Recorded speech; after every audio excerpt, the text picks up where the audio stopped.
dia punya bertubi-tubi tu macam okay, dah habis dah ni plot twist ni, ada plot twist yang baru. So macam dia tak bagi ruang untuk bernafas.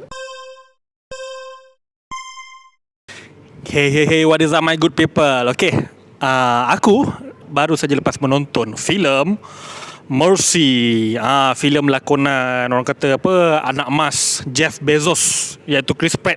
Sebab filem ni didistribute oleh Sony Pictures Malaysia, tapi produce oleh Amazon MGM. That's why aku kata Chris Pratt ni anak emas Jeff Bezos. Sebab mana-mana filem MGM action ke apa ke mesti dia ada, ataupun siri TV ke apa ke.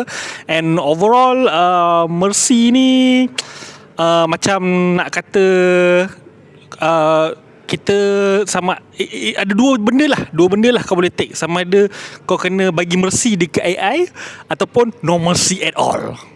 Tiga benda yang aku suka lah dalam filem ni. Of course, first yang aku suka dalam filem ni adalah dia punya konsep macam ala-ala murder mystery dekat awal-awal filem ni, which is mengingatkan aku pada filem macam filem Searching, filem Missing, yang banyak bermain dengan skrin saja, bermain dengan skrin dan tunjukkan macam mana the murder mystery tu boleh diselesaikan, which is apa yang cerita ni cuba tunjukkan daripada first act sampai ke second act, sampai ke hujung second act.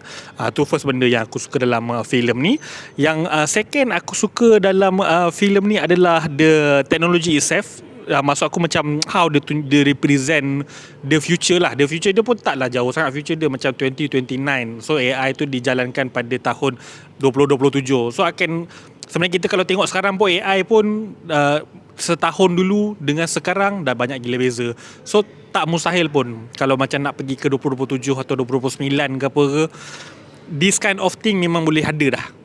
Cuma maybe the data is not macam mana yang ditunjukkan dalam filem ni lah, bila senang sangat nak cari dia punya source apa semua tu kan.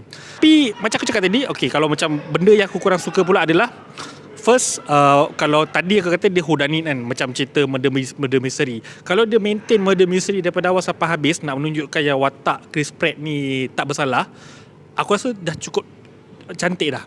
Tapi permasalahannya, ni benda yang kedua yang aku tak suka. Sebab tadi yang first, dia tak full murder mystery daripada awal sampai habis. Dekat third act tu dah tak jadi murder mystery dah. Dia dah jadi macam plot, dia dah menjadi macam second. Benda yang aku tak suka adalah plot twist yang bertubi-tubi. So macam dia nak bagi tahu, okay, sebuah filem action, sebuah filem penyiasatan ke apa ke, kena ada plot twist yang kau-kau. Bagi aku tak ada masalah plot twist tu. Kalau kau nak tunjukkan that the only plot twist yang ada nak menunjukkan kenapa dia tak bersalah, cukup dah benda tu. Tapi sama lah macam Searching, macam Missing pun ada plot twist juga.